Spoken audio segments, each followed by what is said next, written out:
زندگی کی سب سے بڑی فتح نفس پر فتح پانا ہے۔ اگر نفس نے دل پر فتح پالی تو سمجھو کہ وہ دل مردہ ہے۔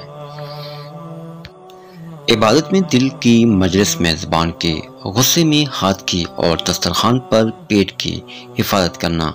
پیارے بیٹے، حکمت دانائی مفلس کو بادشاہ بنا دیتی ہے، اس لیے ان دونوں کا دامن ہاتھ سے مت چھوڑنا۔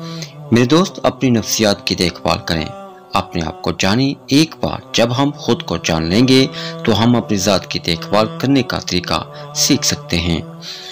میرے فرزند، اگر تم دنیا میں عزت حاصل کرنا چاہتے ہو تو لوگوں کے اموال میں کسی قسم کا طمع نہ رکھنا، اس لیے کہ انبیاء کرام نے یہ اعلیٰ مرتبہ طمع کو ترک کر کے حاصل کیا ہے۔ مجھے ایسے دوست کی ضرورت نہیں ہے جو میرے بدلنے پر بدل جائے اور جو میرے سر ہلانے پر سر ہلائے، اس کے لیے تو میرا سایہ ہی کافی ہے۔ سواری کے عالم میں اللہ کی کتاب کی تلاوت کرنا اور عمل کرتے ہوئے تسبیح الہی کرنا اور تنہائی میں دعا کرنا۔ عقل مند کی فکر ہدایت ہے اور جاہل کی فکر کو گمراہی ہے۔ غور و فکر کرنا لمبی عبادتوں سے افضل ہے۔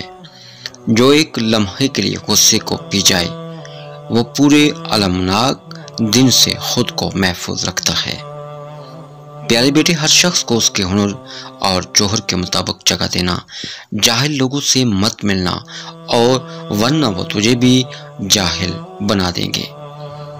میں کسی کو کچھ بھی نہیں سکھا سکتا، میں صرف لوگوں کو سوچنے پر مجبور کر سکتا ہوں۔